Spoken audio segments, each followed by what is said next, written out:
Hello, welcome back to Drunk Storytime Quefish. I am Quefish. I am drunk.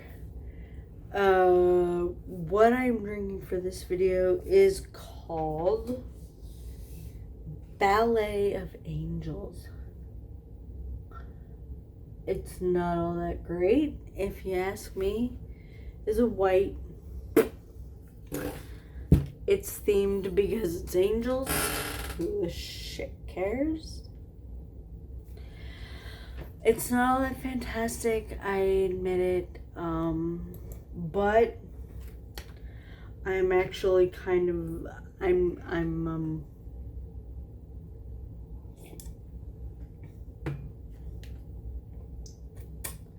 enhancing it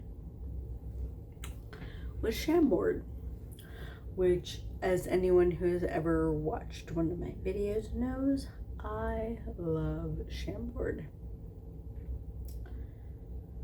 God, I wish they would sponsor this bullshit that I do. Cause I don't drink it straight. I mix it with fucking everything, but Chambord is fucking amazing. It's raspberry liqueur and it's fucking choice. It's delicious. Okay, I am very into my cups, which is kind of odd considering that I'm about to do a non-explicit story.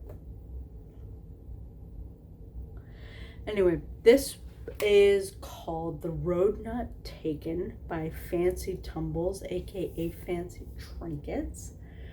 This is from the Ineffable Audio Erotica series, in which gosh, it's been so long since I've read the first one, but it is Aziraphale goes looking for autoerotica, audiobooks, erotic audiobooks.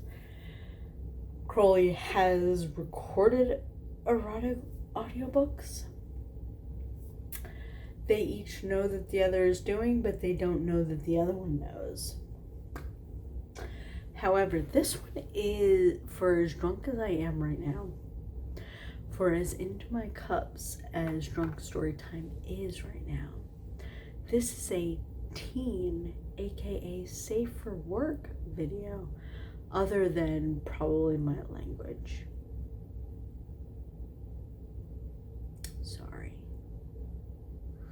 Anyway, this is a teen and up rated story. Ineffable husbands, masturbation is mentioned, mutual pining, fluff, and crack. All of which are, I'm not gonna lie, right up my alley. So this is The Road Not Taken by FancyTrinkets, aka FancyTrinkets, part 4 of the Ineffable Audio Erotica series.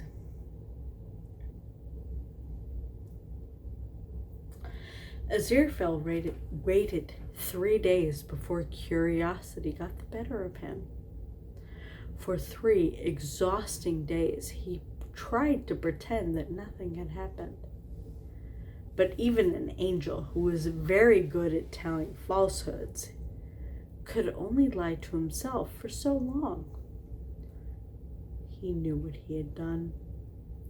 He'd taken certain liberties with his corporation. He'd masturbated to the sound of Crowley's voice, and it had been wonderful. He wanted to do it again. He wanted, if at all possible, to search for another audiobook, a different one, where the story would be a surprise and the things Crowley said would be new and unexpected. He sat down at the computer and looked at it, then fiddled with the mouse for several minutes. He spent some time rearranging the desktop icons one by one. Then he got up and grabbed a book he'd been meaning to reread, but it was no good. A few minutes later, he was back at the computer, opening the browser and searching for the name C.J. Anthony. He sorted through pages and pages of irrelevant results before he decided to include the words audiobook read by in front of Crowley's pseudonym. It confused and annoyed him that the results were full of audiobooks narrated by people other than the one fictitious name he was seeking. He didn't like that he could so clearly ask the device for one thing in particular and then not receive what he requested. He felt a strong desire to speak to the internet's manager. Oh my God, how many of us have wanted to speak to the internet's manager?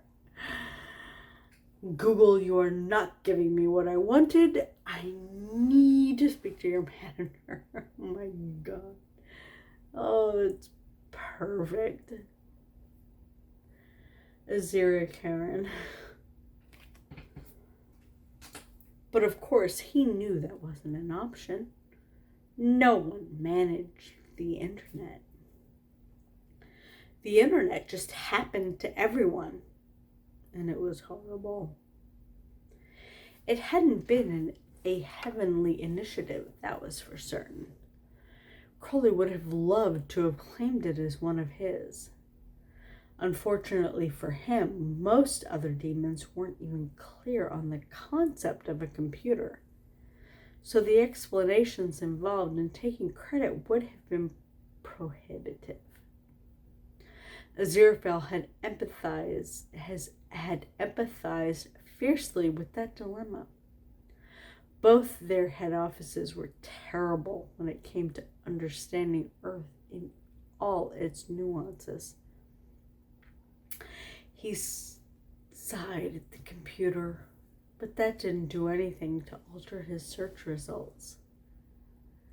This simply isn't working, he said aloud in absolute frustration. Of course not, love. You have to put the quote marks around it to find an exact phrase. Crowley would explain it to him as easy as that. But it would oh, fuck me.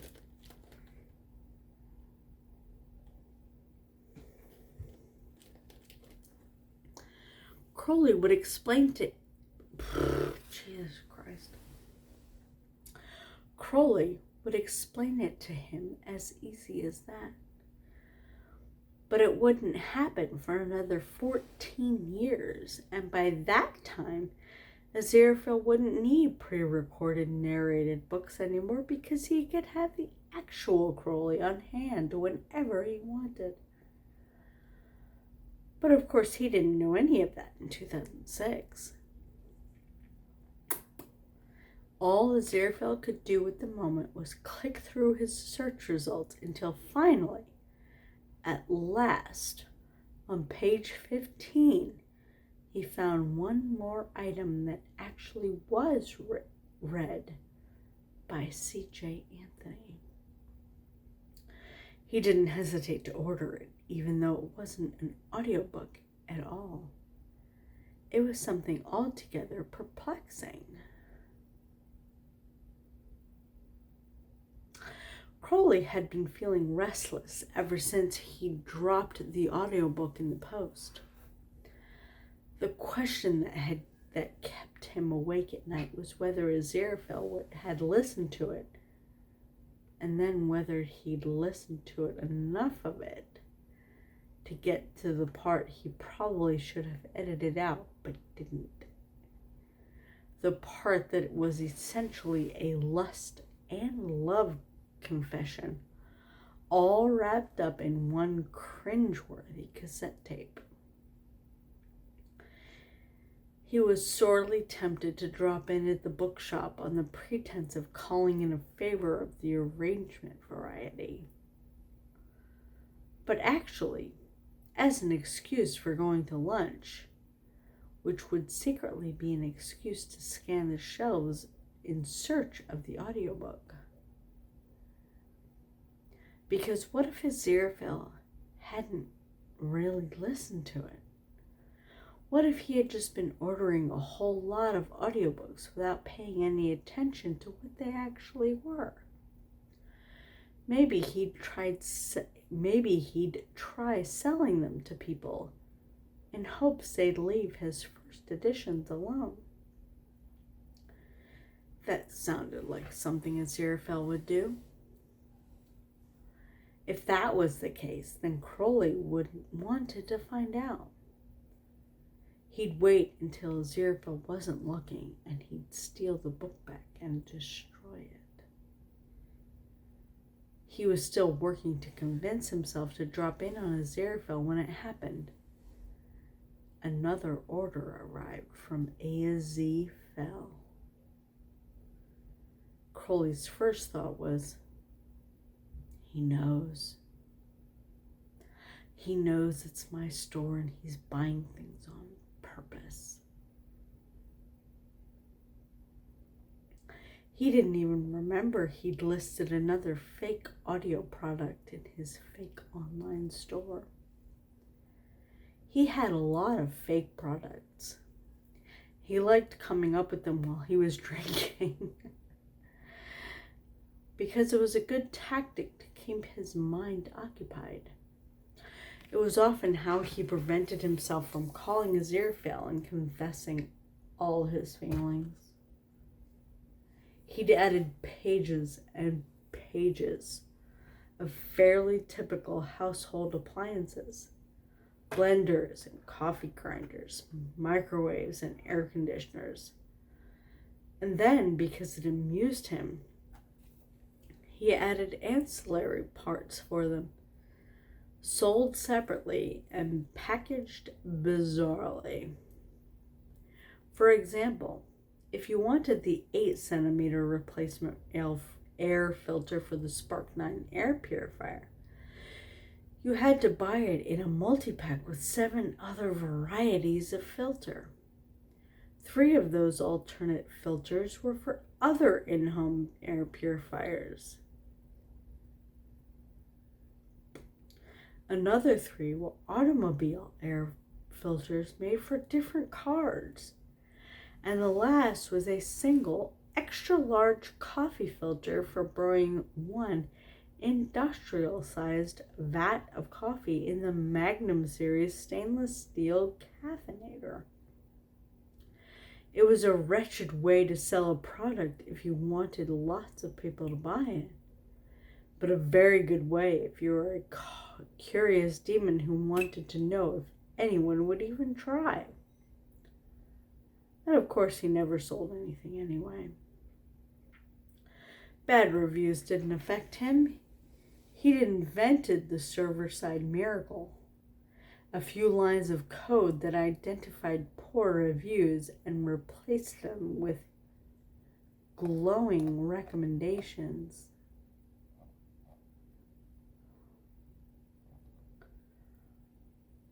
The host company had named him a platinum star seller. They'd even sent him a certificate with an embossed metallic star on it, which, he kept. A few days later, Aziraphale received his purchase. It arrived on CD, packaged neatly in a large envelope lined with bubble wrap. Congratulations on your purchase of this excellent Model X2 VR7 food processor. You've made the right choice here, friend. I promise. Crowley's voice was smooth and confident as a television advertisement, but he also sounded amused. Just a little. Aziraphale, who knew him better than anyone, could absolutely tell. Now, let's take some time to embark together on a brief but memorable journey through the instruction manual for your brand spanking new apparatus. The food processor itself had not been part of the purchase, just a CD of instructions, read aloud by one C.J. Anthony. It was the only other online product Aziraphale had found when he'd searched online for that name. The pseudonym that he now knew very well indeed was actually Crowley. It was a strange thing to purchase, but also a strange thing to sell alone without the actual product. Curiosity got the better of him. He refused to stop listening. It comes complete with the accessories enclosed: the metal chopping blade, the plastic dough blade, a metal slicing disc. Crowley continued to read the accessories and only paused for a moment to confess to his listener that he had no idea what a stem adapter could be. Aziraphale, who did not actually own a food processor, wasn't sure either. First thing to do is to find a good flat surface, like the floor or a table. Place the box on it and open the lid, starting with the side flaps. Then there was a short pause, the sound of papers shuffling, and Crowley's voice muttering to himself, followed by a hiss. This is very specific. Who writes these things? The audio cut out entirely, and there was a long pause in the recording. When it returned, Crowley's voice was suave once more. He sounded completely composed. You'll find the instruction booklet at the top of the box. Remove it. This was followed by another pause, and then the sound of pages fluttering, like an instruction booklet being tossed across a room to thump gently across a far wall. Now, this will be the same instruction booklet we're currently engaged with. So, it's clear from the outset that you're the sort of individual who approaches motorized bladed devices with caution. That's understandable, I think, when it comes to the advanced food processor. But, there's such a thing as being too cautious. About life in general, I mean. About the people you care about. Just keep that in mind. A bit of life advice for free. There's something to be said about taking chances, but definitely not with these razor-sharp circular blades. Let's proceed delicately with the rest of the unpacking.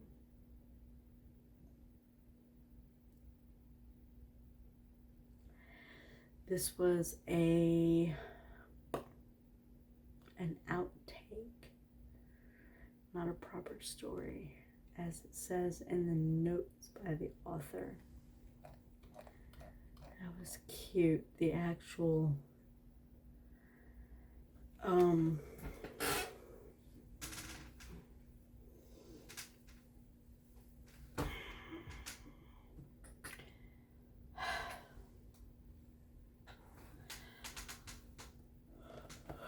Crowley doing audio.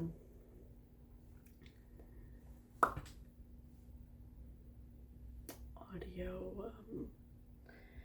do you call it? Audiobook of instruction manual. This was The Road Not Taken by Fancy Tumbles, aka Fancy Trinkets. So, thank you very much for joining me, and I will see you next time.